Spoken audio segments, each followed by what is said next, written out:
Ya, terima kasih pemirsa. Setelah tadi kita menyimak tafsir Al-Quran dan saatnya kita akan memasuki kajian Kitab Kuning Sahih Bukhari masih bersama dengan guru kita Dr. Ahmad Lutfi Watullah. Assalamualaikum dokter. Waalaikumsalam warahmatullahi wabarakatuh. Ya dokter, kita masih membahas ini ya kajian tentang sholat. Sholat. Tapi kan sholatnya kan udah selesai nih bahasannya. Nah kita zikir setelah sholat. Zikir setelah sholat. Zikir. Apa sholat abis itu langsung pulang? Atau kita zikir dulu? Nah ternyata Imam Bukhari ngajarin kita ya, habis sholat zikirlah terlebih dahulu. Iya.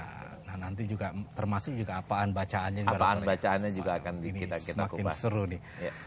Nah selain Dr. Lutfi sebagai narasumber kita yang kedua adalah Dr. Haji Muhammad Anwar LCM SCMM. Assalamualaikum Kiai. Waalaikumsalam warahmatullahi wabarakatuh. Senang Kiai bisa ketemu lagi nih. Alhamdulillah. Untuk ngebahas Kitab Kuning Kiai. Betul, insya Allah. Insya Allah nih kayaknya yang menyaksikan nih luar biasa ini di seluruh Indonesia. Subhanallah. Kalau kemana-mana salam buat Dr. Lutfi. Masya Allah. Dan yang akan membacakan hadis Ustadz Ma'mun Abdul Aziz. Nah di studio saat ini telah hadir, ya ini adalah siswa-siswi SMP Islam At-Taqwa Pamulang, Tangerang Selatan, ya, dengan pimpinan Bapak Amir Mahmud MPDI. Assalamualaikum warahmatullahi wabarakatuh. Waalaikumsalam warahmatullahi wabarakatuh. Kalau ngelihat anak-anak kayak gini seneng dokter ya. Alhamdulillah. Semangat gitu. Generasi penerus. Ya, nah sekarang siapkan hati kita ya, jangan cuma fisik yang ada di sini tapi pikirannya kemana-mana gitu, bengong gitu ya. Ya, baik, sebelum kita masuk pada kajian kita seperti biasa, saya ingin menghimbau diri saya dan juga Anda semua pemirsa untuk sama-sama kita ikut dalam gerakan menghidupkan sunnah dengan cara menyampaikan donasi 50.000 per bulan atau bisa juga lebih ke nomor rekening Bank Syariah Mandiri di 7032902493 atau di BRI Syariah di 10151848888 atas nama Yayasan Pusat Kajian Hadis Indonesia. Baik, dokter mungkin ada yang ingin diupdate dulu? Update-nya adalah alhamdulillah nih bulan September, bulan Oktober penggunaannya penuh Mas. Penggunaannya tiap minggu dipakai oleh sekolah, dipakai untuk pesantren kilat. Iya. Untuk majlis taklim pesantren kilat. Nah, yang mau ikut pesantren kilat boleh ya. Bahkan dari Papua juga udah pesan untuk ikut serta. Maksudnya di tempat di sana? Ya, di tempat pesantren kita. Pesantren kita aktivitasnya sudah mulai penuh. Ya, itu perorangan atau grup? Ada sekarang sebentar ini grup. Perorangan sebentar lagi. Karena mungkin perorangan agak susah kali kalau satu-satu waktunya ya. Ya subhanallah, apa yang Anda sampaikan ya, donasi Anda ini Masya Allah ini akan bermanfaat. Insya Allah. Apalagi dipakai buat pendidikan ya. Semakin banyak yang belajar, ilmunya semakin juga bertambah, dimanfaatkan, dan itu adalah multi level amal. Iya, insya Allah nanti November itu sekolah-sekolah yang belajar manasik haji di tempat kita udah mulai minimal seminggu sekali, boleh jadi seminggu 3 kali Mas, insya Allah. Baik, ya dokter mungkin kita akan mulai kajian kita, silakan. Baik, bismillahirrahmanirrahim. Alhamdulillah wassalatu wassalamu ala rasulullah wa ba'du. Pemirsa TVRI di mana saja berada rahimakumullah. Hari ini kita akan sambung kajian kita ya. Kajian kita masih di kitab tentang sholat. Kalau di beberapa kitab namanya Kitabul Adzan. Terus babnya adalah babuz zikri ba'da sholat. Bab zikir setelah sholat. Kalau kemarin kan salam, terus salamnya ke kanan atau ke kiri, kanannya sampai begini banget atau boleh begini ya, itu kita udah bahas. Nah yang sekarang adalah zikirnya nih. Zikirnya mulai dari jahar dengan suara keras atau pelan, terus yang dibaca tuh apa aja dan manfaatnya apa, itu yang akan kita baca Mas. Nah hadis pertama, tolong Ustaz bacain Ustaz. Bismillahirrahmanirrahim. Bab az-zikri ba'da shalah. Qala al-Bukhari rahimahullah, haddatsana Ishaq bin Nasr qala haddatsana Abdul Razzaq qala akhbarana Ibn Jurayj qala akhbarani Amr anna Aba Ma'bad maula Ibn Abbas akhbarahu anna Ibn Abbas radhiyallahu anhuma akhbarahu anna raf'a as-sawti biz-zikri hina yansarifu an-nasu minal maktubati kana ala ahdi an-nabi sallallahu alaihi wasallam. Wa qala Ibnu Abbas kuntu a'lamu idza sarafu bidzalika idza sami'tu. Ya, ini hadis ini enggak ada qala Rasulullahnya. Biasanya kan hadis ada qala Rasulullahnya. Tapi ada hadis yang namanya cerita. Cerita kan nggak ada kalau Rasulullah. Cerita sahabat menceritakan sesuatu yang terjadi di zaman Rasulullah, itu hadis seperti mauquf tapi lahu hukum rafa. Mempunyai nilai sama seperti Rasulullah sampaikan. Kenapa? Karena hadis ini menceritakan tentang sesuatu yang terjadi di zaman Rasulullah Shallallahu Alaihi Wasallam. Nah, siapa yang menceritakan? Nah, yang menceritakan adalah sahabat Nabi yang bernama Abdullah bin Abbas, atau lebih dikenal dengan Ibn Abbas. Nah, Ibn Abbas yang nyeritain dari Ibn Abbas siapa? Ternyata Ma'bad.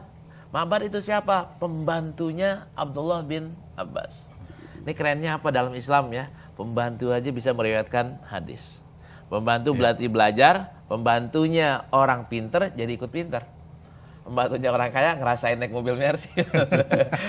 Nah, ini pembantunya sahabat-sahabat Nabi yang pinter, ternyata jadi ikut pinter. Iya. Nah, apa isi ceritanya? Beliau cerita bahwa Ibn Abbas bercerita bahwa Rabbus sauti bizikri, meninggikan suara atau menjaharkan suara dengan mengucap zikir hina yang soripun nasu minal maktubah, ketika orang-orang udah selesai dari sholat fardu. Karena ala ahdin Nabi SAW, ini berlaku zaman Rasulullah SAW. Artinya apa? Artinya adalah di zaman Rasulullah, kata Ibn Abbas, ini cerita Ibn Abbas. Hadisnya sahih atau enggak? Kan kita bacanya Sahih Bukhari. Iya. Pasti hadisnya sahih. Ibn Abbas bercerita bahwa zaman Rasulullah orang berzikir juga dengan suara yang keras, bukan dengan suara yang pelan. Nah, Ibn Abbas bahkan menegaskan, waqala Ibn Abbas bercerita dalam riwayat yang lain ini disambung ya, kuntu a'lamu idzan sarafu bidzalika idza sami'tuhu. Saya mengetahui ini selesai kadang-kadang tuh dari suara mereka yang sudah mulai kenceng. Nah, ini apa pesan di hadis ini? Ulama pada berbeda pendapat. Imam Syafi'i mengatakan hadis ini menunjukkan bahwa boleh berzikir setelah sholat dengan suara yang terdengar atau dengan suara jahar atau dengan suara keras. Kerasnya ini bukan Allahu Akbar, bukan, itu azan tuh Mas. Nah, tapi yang maksudnya terdengar adalah ini Mas ya, saya zikir. Antum dengar atau enggak? Subhanallah, subhanallah kedengeran. Tapi kalau misalnya siran, kedengeran nggak Mas? Masih begitu. Nggak kedengeran. Nah, itu perbedaannya. Perbedaannya adalah kalau zikir itu zikir dengan suara keras, tetangga kita pada dengar. Tapi orang kampung sebelah nggak kedengeran. Nah, orang rumah sebelah nggak kedengeran. Tapi sekitar kita kedengeran. Nah, ini zaman ini. Nah, ulama mengatakan enggak, yang benar adalah tidak jahron, akan tapi sirron. Nah, ini tadi dari Imam Syafi'i ini. Imam Nawawi bilang kayak apa? Imam Nawawi menyimpulkan bahwa kebanyakan para sahabat itu zikirnya sirron, tapi kadang-kadang jahron. Nah, kesimpulan akhirnya kata Ibn Hajar, sirron boleh, jahron boleh. Hasilnya adalah kita nih yang zikirnya sirron jangan nyalahin yang jahron, yang jahron jangan nyalahin yang sirron. Sudah mau ngambil yang mana? Silakan, masing-masing punya dalil. Ya, nah Kiai ini kita masih pada pembahasan Caranya, disuarakan atau diam. Nah, betul. Kadang-kala kan gini, ada juga orang yang datang gitu ke masjid atau musola terlambat gitu ya. Kemudian sholat nih.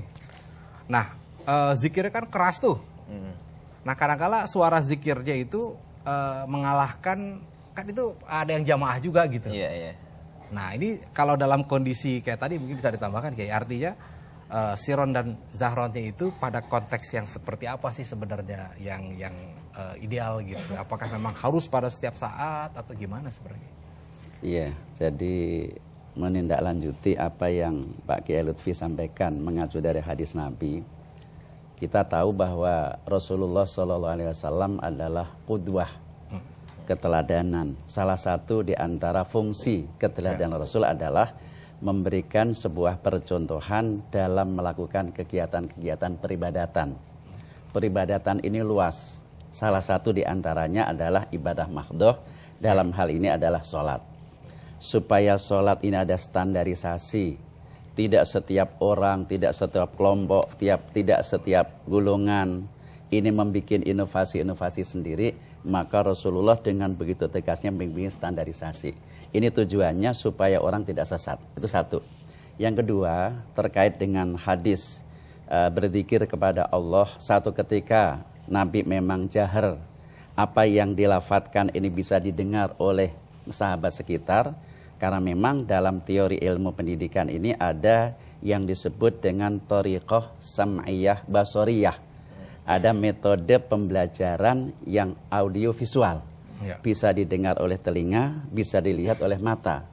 Ketika Rasulullah selesai melaksanakan ibadah sholat fardu, kemudian berzikir satu ketika dengan suara yang terdengar oleh sekitar, supaya orang-orang yang melakukan peribadatan mengakses, mendownload, mencontoh bacaan-bacaan seperti yang dibaca oleh Rasul. Ya. Jangan bikin baca sendiri-sendiri.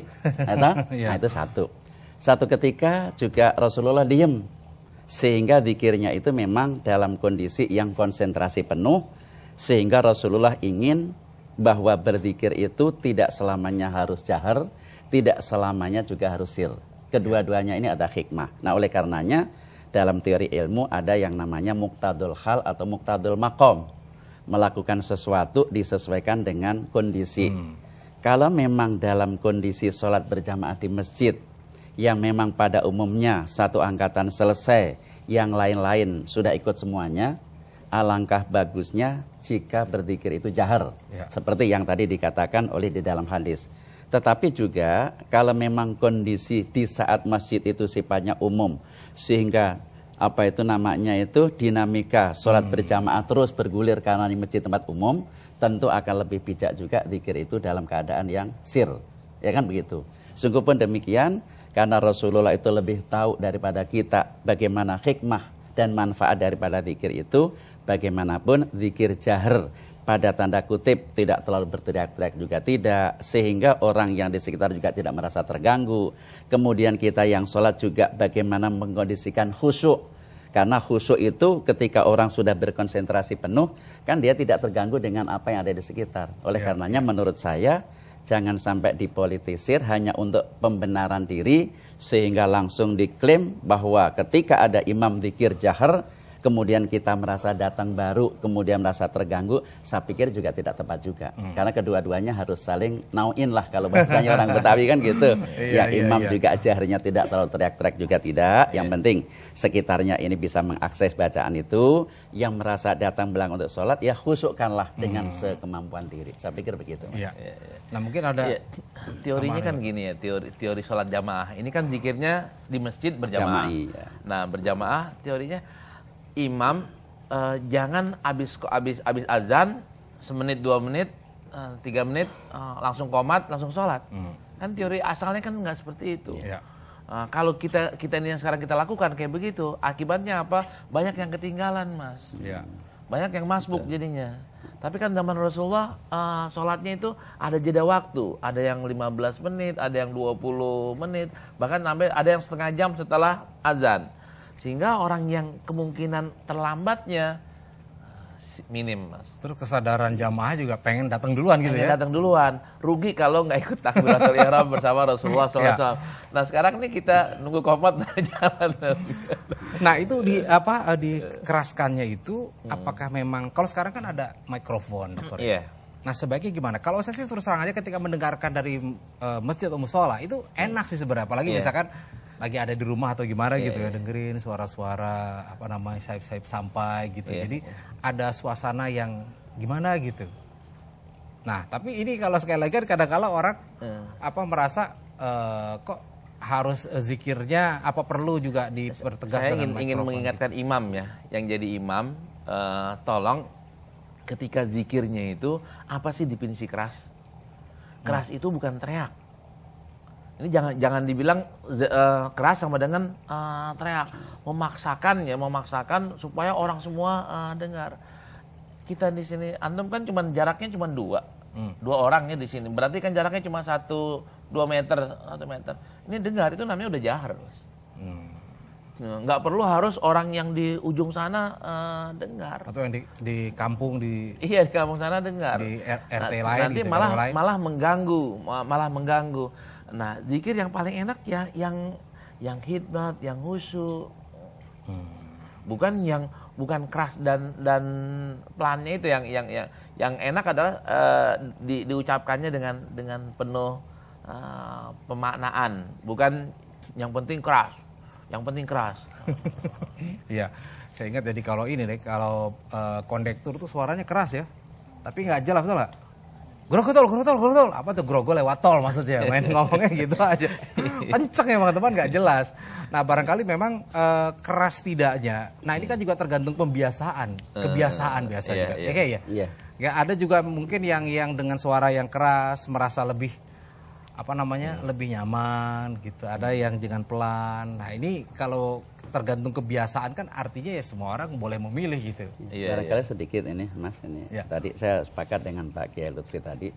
Jadi sesungguhnya mengapa Rasulullah ketika berzikir ba'da sholah ini juga satu ketika disuarakan, karena memang ada hikmah, ada pendidikan supaya jamaah kan tidak semuanya fasih dalam membaca, tidak semuanya tahu. Maka Rasulullah ingin menanamkan bacaan yang benar, tertib, runut, sehingga dengan kefasihan membaca bisa dijiwai sehingga dia bisa merasakan nikmatnya berzikir. Insya Allah. Kalau di sekolah biasanya setelah itu rame-rame ya, bacanya bareng-bareng keras-keras ya. Nah ini contoh nih, nanti kita barangkali bisa dicontohin dokter ya. Iya. Bagaimana caranya, pengen denger sih, kalau gini kan pembelajaran maksudnya. Betul. Ya, tetap. Betul, nanti saya pakai suara, siswa semuanya, adik-adik semua ngikutin ya. Nah, ngikutinnya dengan suara yang normal ya. Normal nanti kita nilai, ini kekerasan atau nilai ini kekerasan atau harus diturunin sedikit. Baik, kita tahan dulu dokter. Ya. Nanti setelah yang satu ini kita akan kembali lagi masih dalam kajian Kitab Kuning Sahih Bukhari.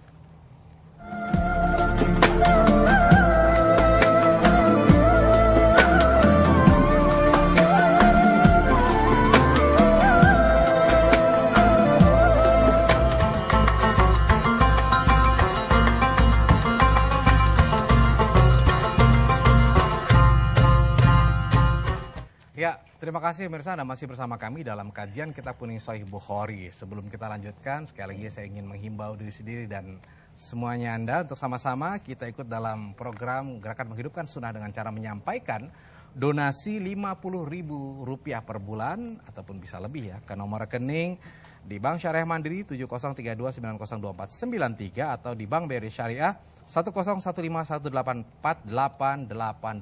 atas nama Yayasan Pusat Kajian Hadis Indonesia.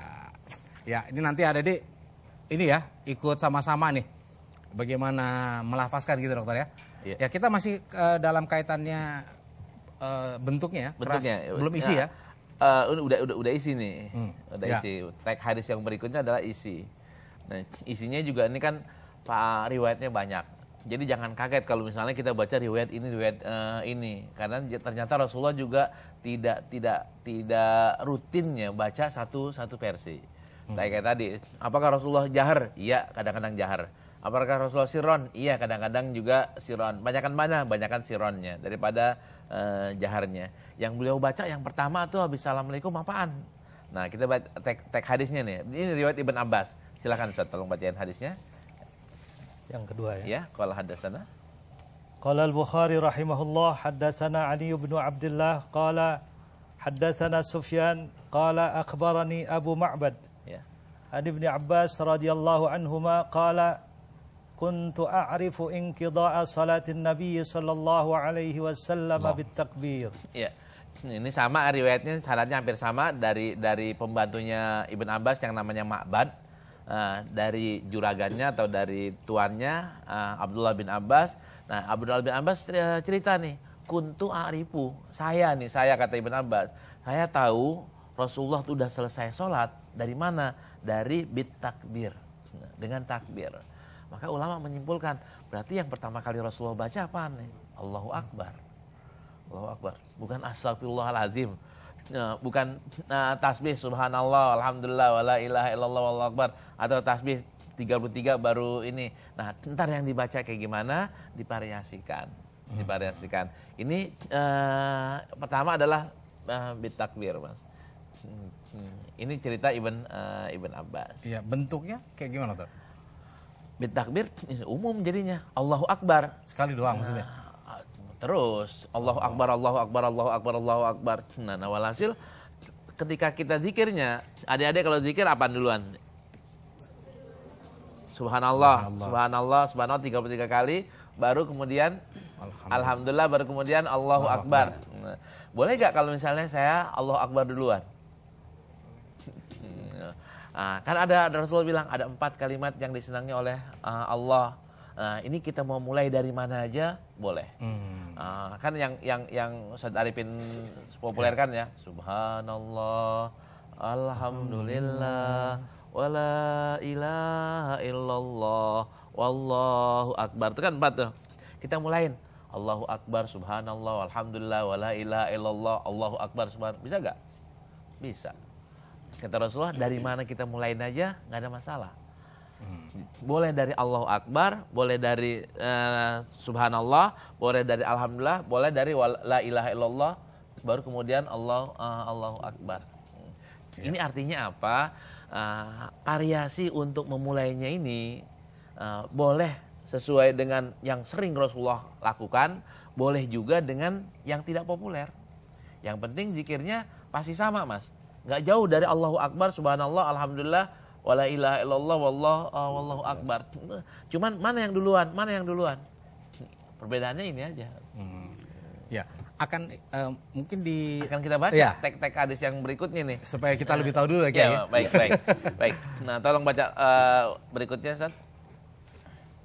Qala al-Bukhari rahimahullah, haddatsana Muhammad bin Abi Bakar qala haddatsana Mu'tamir an Ubaidillah an Sumay an Abi Salih an Abi Hurairah radhiyallahu an qala jaa al-fuqara'u ila an-nabi sallallahu alaihi wasallam faqalu dhahaba ahlud duthuri minal amwali bid-darajatil ula wan na'imil muqim yusalluna kama nusalli wa yasumuna kama nasum wa lahum fadlun min amwal yahujjuna biha wa ya'tamirun ويجاهدون ويتصدقون قال ألا أحدثكم بأمر إذا أخذتم به أدركتم من سبقكم ولم يدرككم أحد بعدكم وكنتم خير من أنتم بين ظهرانين إلا من عمل مثله تسبحون وتحمدون وتكبرون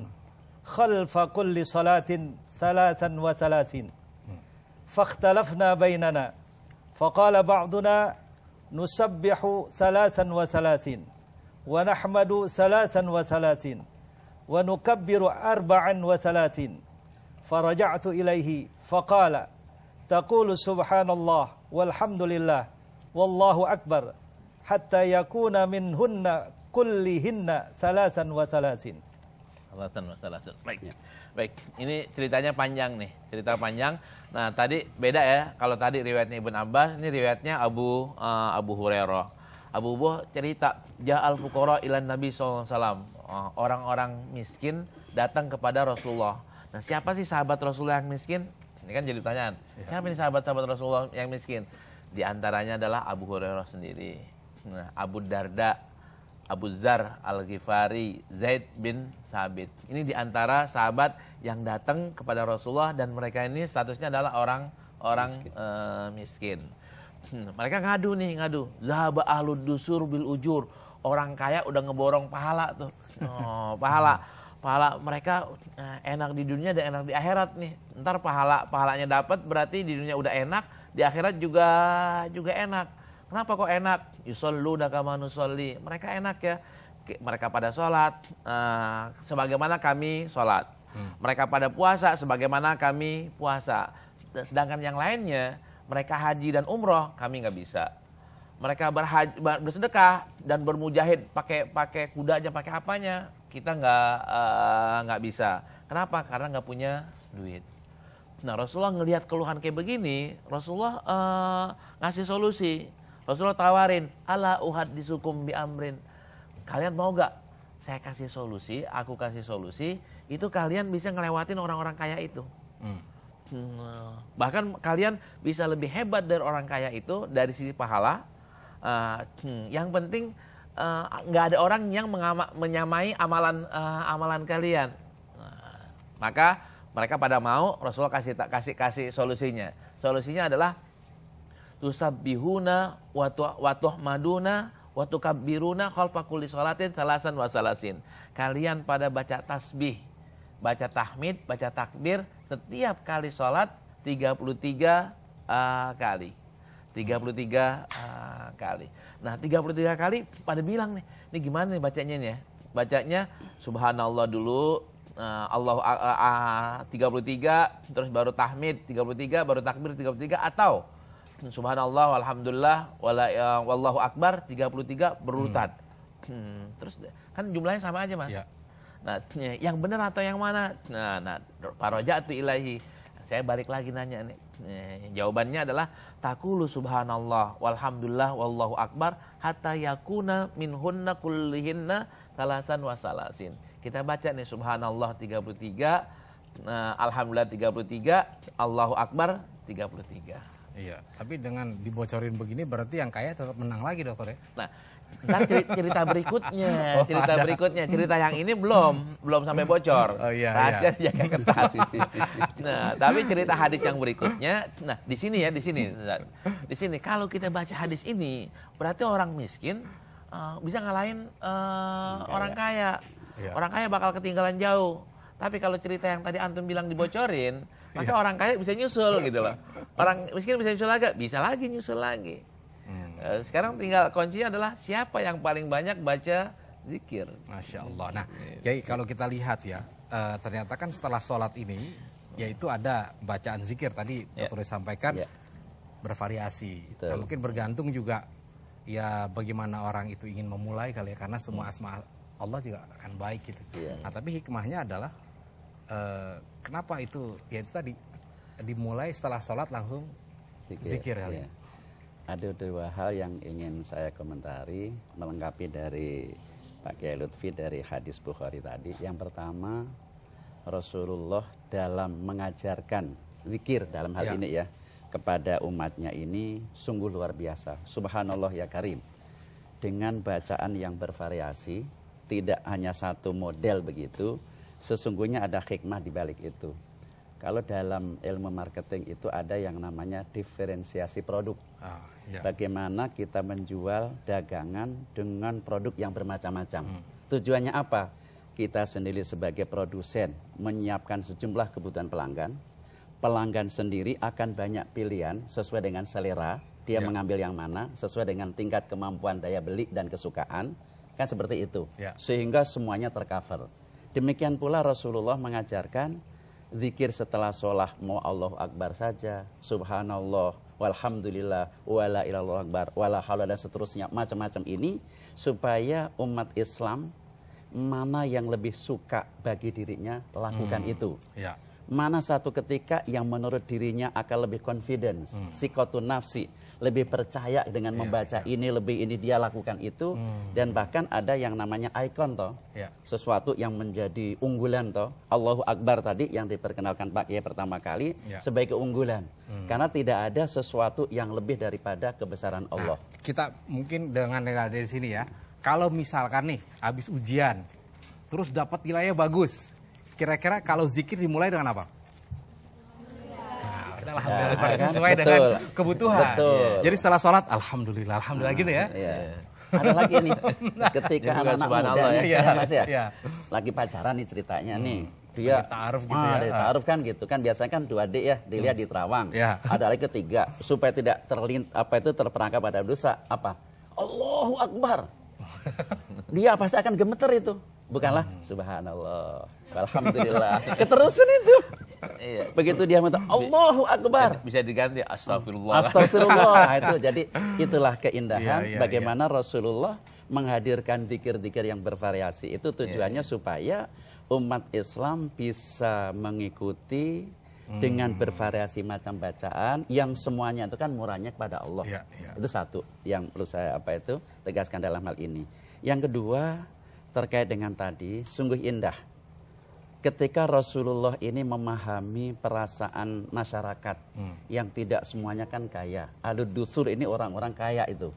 Nah, sehingga ketika orang-orang miskin tadi merasa iri, enak banget ya mereka bisa haji, bisa umroh, bisa gua ini kok nggak bisa kan, seperti kan ngiri ini. Seakan-akan kan persepsi orang itu bahwa pahala itu hanya pada sedekah segala macamnya. Padahal ada di balik itu yang memang perlu digali, yaitu dengan zikir tadi itu. Begitu Rasulullah mengajarkan zikir-zikir yang tadi, maka akhirnya mereka bangkit karena mereka diyakinkan bahwa dengan zikir yang kamu lakukan, bacakan dengan ini mampu mendekatkan dirimu kepada Allah, sehingga kamu akan punya kepercayaan diri, sehingga kualitas iman takwamu boleh jadi akan lebih ketimbang mereka yang hanya sekedar bersedekah dengan fulus, sehingga mereka bangkit kembali. Ya, sekarang tanya lagi nih ya, kalau seandainya adik-adik lapar, kira-kira ngapain? Perut lapar nih? Hah?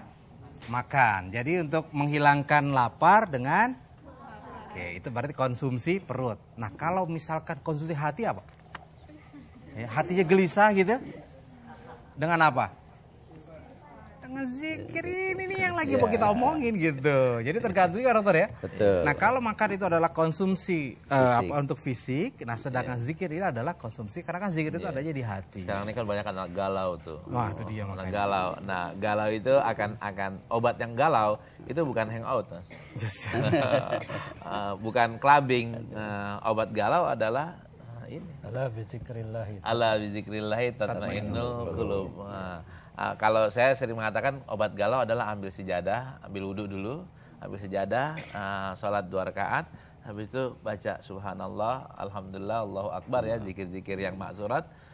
Habis itu galau akan hilang. Insya Allah. Ini harus dipraktekin kelihatannya nih. Iya. Ada yang galau nggak di sini ya? Kelihatan sih nggak ada yang galau ini. Luar biasa semua gitu ya. Ya, nah mungkin dilanjutkan lagi dokter, silakan. Nah, variasinya ya tadi kan variasi 1. Variasi 1 tuh riwayatnya kan baru Abdullah bin Abbas, baru riwayat Abu Hurairah. Emang yang sholat sama Rasulullah cuma 2 orang. Kan banyak ini. Emang yang cerita cuma 2 orang, kan banyak nih.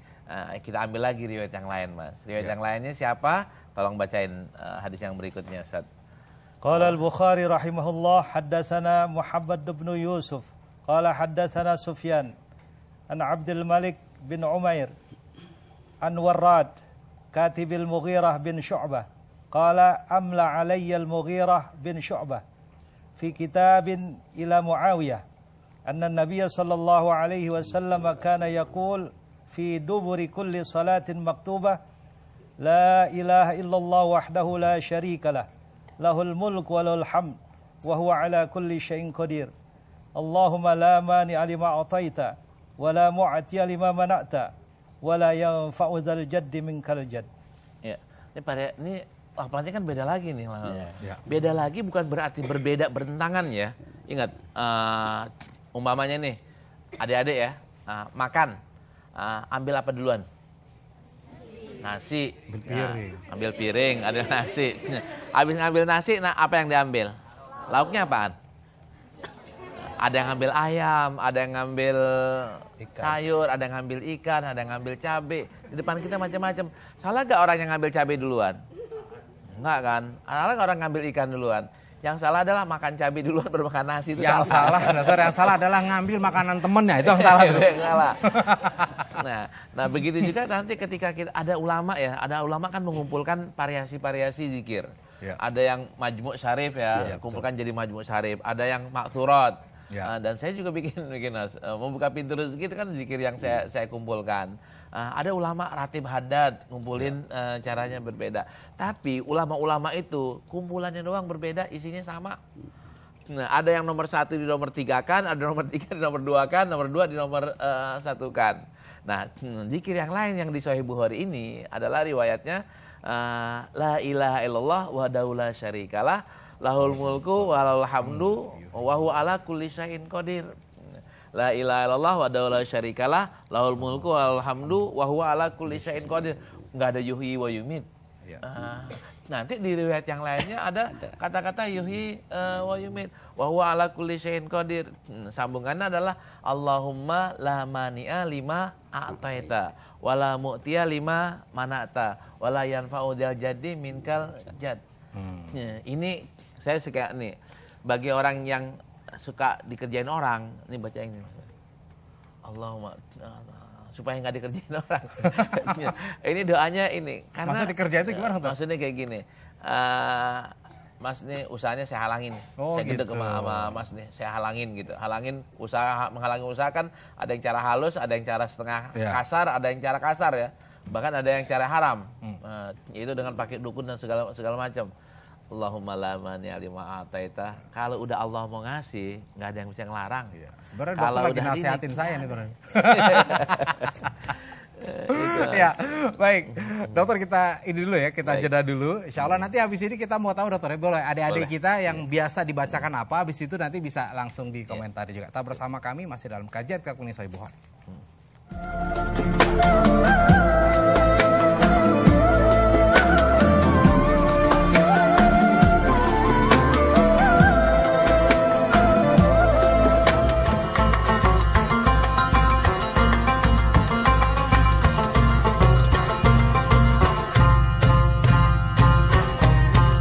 Ya, terima kasih pemirsa. Kita lanjutkan lagi kajian kita. Namun sebelumnya saya ingin menyampaikan kepada Anda yang ingin ikut dalam gerakan menghidupkan sunnah, silahkan menyampaikan donasi per bulan ke nomor rekening Bank Syariah Mandiri 7032902493 atau di Bank BRI Syariah 10151848888 atas nama Yayasan Pusat Kajian Hadis Indonesia. Baik.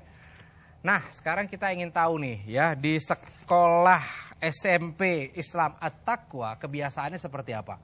Ini anggap Bapak Guru memimpin setelah sholat ya, Assalamualaikum, salam, habis itu langsung seperti biasa ya, kita mau melihat dan nanti silakan dikomentarin. Ya, baik, silakan Pak Guru. Iya, dari salam.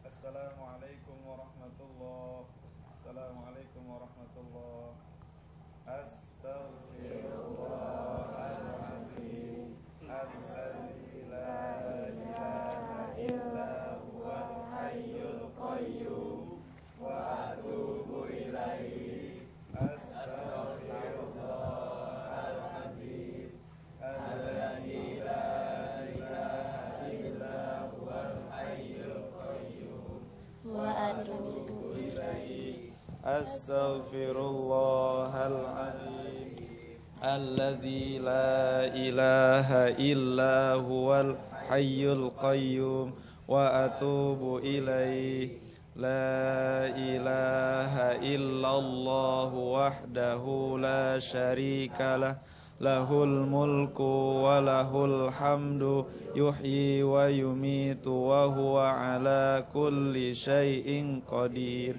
La ilaha illallah wahdahu la syarika lah Lahul mulku wa lahul hamdu yuhyi wa yumitu wa huwa ala kulli syai'in qadir La ilaha illallah wahdahu la syarika lah Lahul mulku wa lahul hamdu yuhyi wa yumitu wa huwa ala kulli syai'in qadir. Ya, saya boleh Pak ya, mohon maaf nih, kan ini kan cuman bohongan doang gitu ya.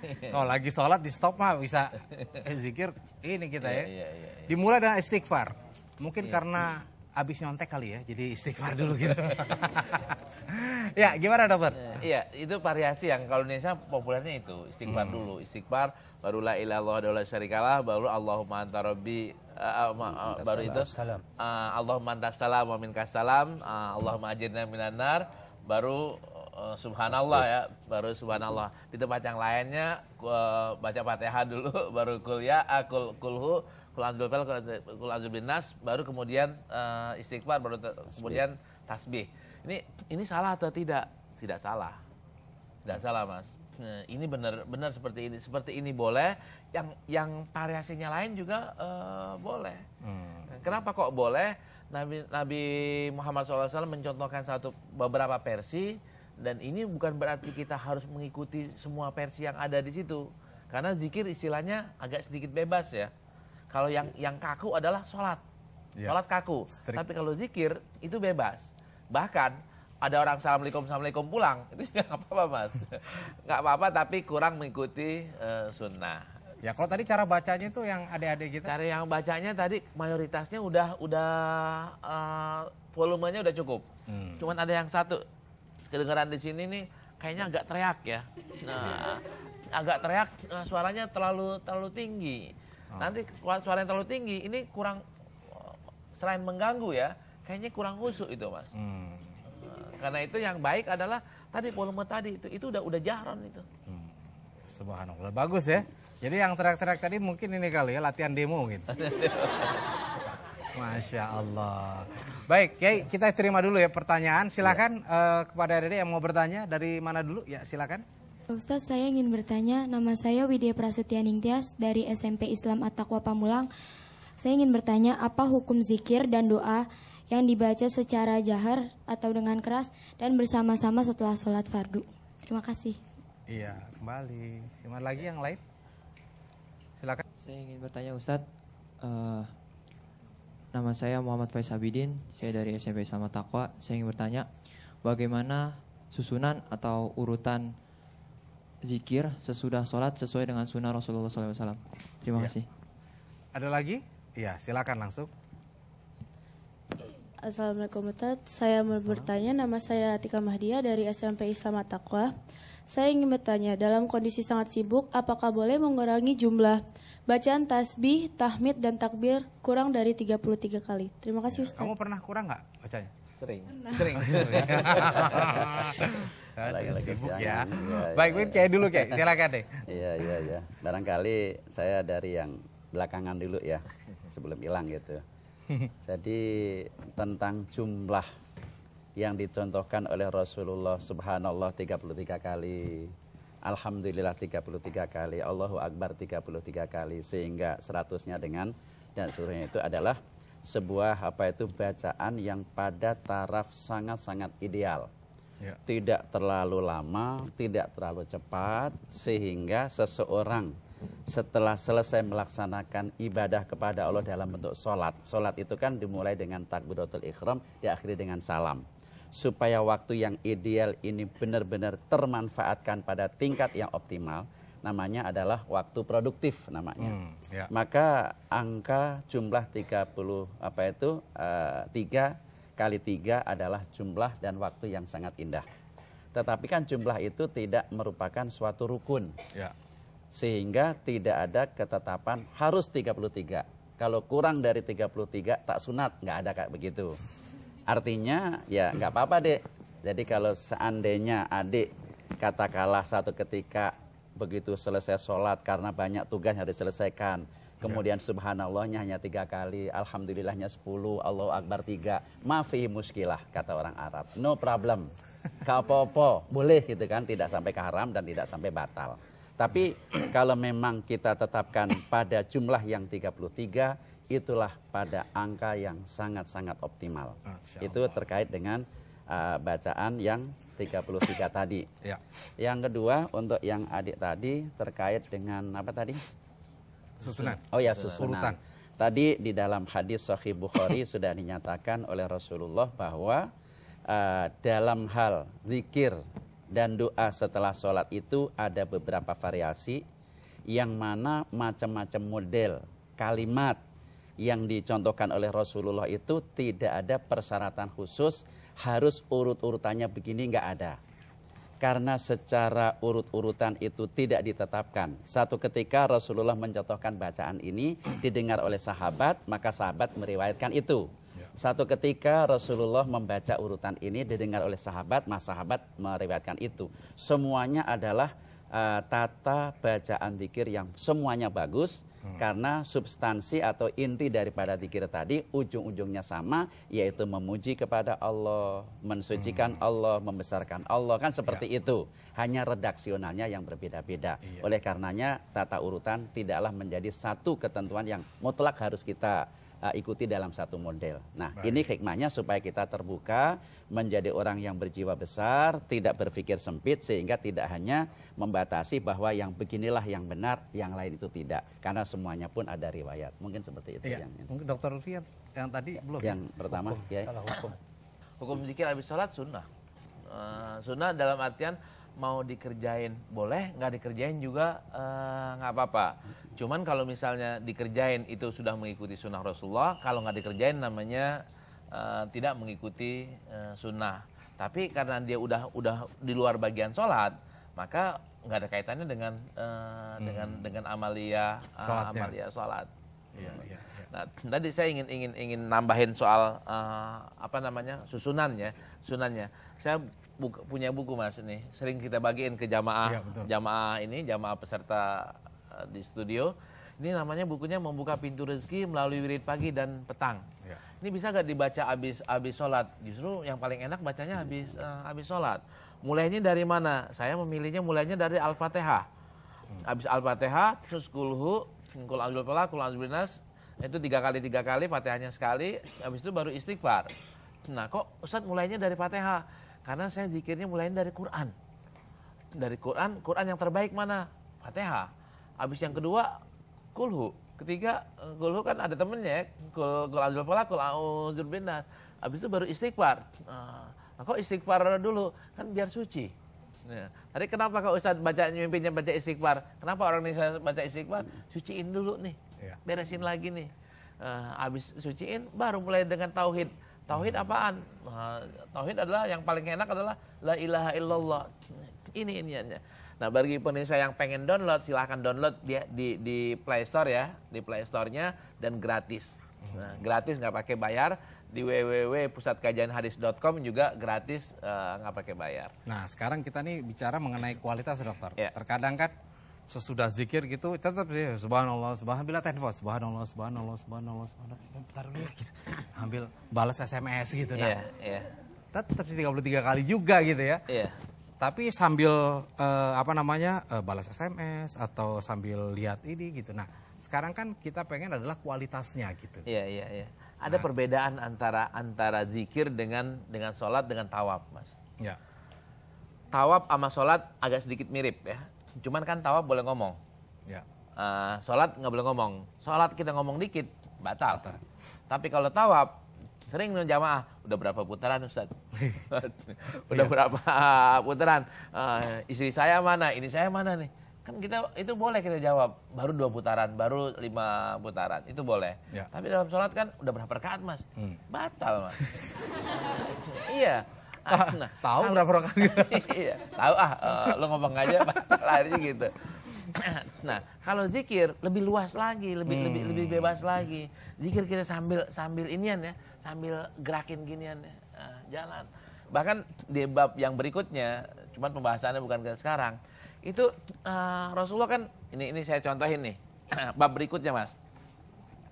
Rasul kan di sini ya, di depan. Makmum kan di belakang. Duduk kan tahiyatnya kan juga di sini kan, posisinya di sini. Namun ketika zikir, posisinya kan nggak ke sono. Wah, posisinya dibalik-balik begini, ngelihat makmum. Lihat makmum. Ini kan sambil baca astagfirullah kan boleh. Sambil benerin ginian juga boleh. Yang kalau misalnya sambil buka handphone, ini yang kurang cakep. Karena sudah menduakan. Iya, memecah konsentrasi. Kalau ngebetulin kayak gini kan nggak terlalu ya sambil inilah ya, membenahi gitu. Nah, mungkin ini ya, jadi ketika zikir itu kan ya itu lebih kepada konsumsi hati, ingin menenangkan. Nah, gimana kalau seandainya berzikir tapi misalkan ya itu tadi gitu loh, kurang konsentrasinya atau hanya sekedar sambil lalu atau misalkan bacaannya kadang-kala cepat gitu. Nah, itu gimana? Ya, mungkin saya sedikit aja memfokuskan arah zikir ya supaya kita tidak bias. Zikir ini kan istilah berbahasa Arab ya. Jadi zakaro yadkuru dzikr. Maknanya 2. Pertama adalah ingat, yang kedua adalah menyebut. Kan gitu. Nah, dari makna ingat dan menyebut difokuskan ke dalam sebuah istilah yang disebut zikir dalam konteks peribadatan mahdhah adalah ingat dalam keadaan sadar betul bahwa dirinya itu selalu ingat kepada Allah, bahwa Allah itu ada. Dan Allah itu akan selalu berhubungan dengan kita. Kalau bahasa teknologi adalah online, sehingga selalu connecting, selalu connect kepada Allah. Dan ini tidak pernah dibatasi oleh waktu, tempat, situasi, dan kondisi. Makna pertama itu ingat. Yang kedua adalah menyebut. Apa yang maksud menyebut adalah menyebut nama-nama yang menyatu pada zat Allah. Istilahnya menyebut salah satu dari Asma'ullahil Husna. Menyebut dengan salah satu sifat-sifat yang ada padanya. Dengan demikian maka kalimat apapun redaksinya selama itu memang melibatkan Allah, maka itu juga namanya zikir. Nah, karena Al-Qur'an mengatakan bahwa ya ayyuhalladzina amanu dzkurullaha dzikran katsira, maka zikir ini memang jangan sampai pelit, kan gitu. Nah, jangan hanya zikirnya ketika sholat toh, jangan hanya ketika di kelas toh, habis itu lepas seakan-akan zikir. Karena zikir itu konsep umumnya adalah alladzina yadhkurunallaha qiyaman, dalam keadaan berdiri, wa qu'udan, dalam keadaan duduk, wa ala junubihim, dalam keadaan berbaring. Ini zikir secara umum. Ini tidak boleh dilepaskan. Nah, dari sekian banyak zikir yang luas ini, Rasulullah mengkonsentrasikan khusus zikir ba'da sholat tadi, bukan berarti menafikan zikir-zikir yang lain. Zikir ba'da sholat adalah satu dari sekian waktu dan kesempatan zikir yang kita ambil sebagai momentum yang sangat indah, yang sangat baik, sehingga konsentrasi kekhusyuan berzikir supaya bisa dinikmati oleh hati, dinikmati oleh akal, berdampak kepada konsentrasi diri, sehingga kita akan selalu sadar bahwa Allah itulah segala-galanya. Maka kualitas zikir dalam keadaan khusyuk, ikhlas, dan tadur itulah yang memang harus kita capai. Subhanallah. Ya, kelihatan waktu kita sudah habis. Dokter, mungkin sebagai akhir ada yang ingin disimpulkan dan kita lanjutkan dengan zikir. Kesimpulannya adalah habis sholat, jangan langsung kabur gitu. Akan tapi zikirlah terlebih dahulu. Zikirnya mau yang ideal boleh, itu yang terbaik. Mau yang kurang juga nggak apa-apa.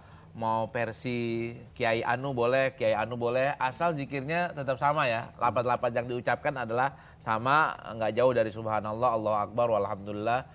Terus misalnya Allahumma la mani'a tadi ya, Allahumma la mani'a lima ataita, atau baca Fatihah atau baca kulhu dan seterusnya. Itu pesan-pesan kita, Mas. Ya, artinya bagaimana kalau ada perasaan misalkan kok saya itu lebih khusyuk zikir ketimbang sholatnya gitu. Nah, itu nggak boleh kayak gitu ya. Ya, enaknya gini, Mas. Kalau misalnya zikir itu kita nih bebas ya. Mau sambil begini boleh, mau sambil begini boleh, mau sambil begini boleh. Kalau sholat nggak boleh, Mas. Iya. Nah, sholat kaku ya, iya, di kendaraan bisa, di atas gunung juga bisa, sambil ngelihat alam, subhanallah, kita baca itu zikir, itu bisa, Mas. Masya Allah. Kalau ini sholat harus ngadep kiblat, nggak boleh ngadep Ya, dokter, waktu kita sudah habis. Kita tutup dengan baca Sayyidul Istighfar. Kita mohon ampun kepada Allah Subhanahu Wa Taala. Mudah-mudahan semua pemirsa TVRI di mana saja berada, dosa-dosa yang diampuni dan kita ketemu di surga. Mari sama kita baca. Bismillahirrahmanirrahim. Allahumma anta rabbi la ilaha illa anta khalaqtani wa ana abduka wa ana ala ahdika wa wa'dika mastata'tu. A'udzubika min syarri ma sana'tu. Abu'u laka bi ni'matika alayya wa abu'u laka bi dzambi faghfirli fa innahu la yaghfiru dzunuba illa anta. Raditu billahi robba wa bil islami dina wa bi Muhammadin nabiyya. Raditu billahi robba wa bil islami dina wa bi Muhammadin nabiyya. Raditu billahi robba wa bil islami dina wa bi Muhammadin nabiyya. Iya, alhamdulillah. Terima kasih. Mari sama-sama kita tutup dengan doa penutup aja. Subhanakallahumma wa bihamdika asyhadu an la ilaha illa anta astaghfiruka wa atubu ilaik. Wabillahi taufiq wal hidayah. Assalamualaikum warahmatullahi wabarakatuh. Waalaikumsalam.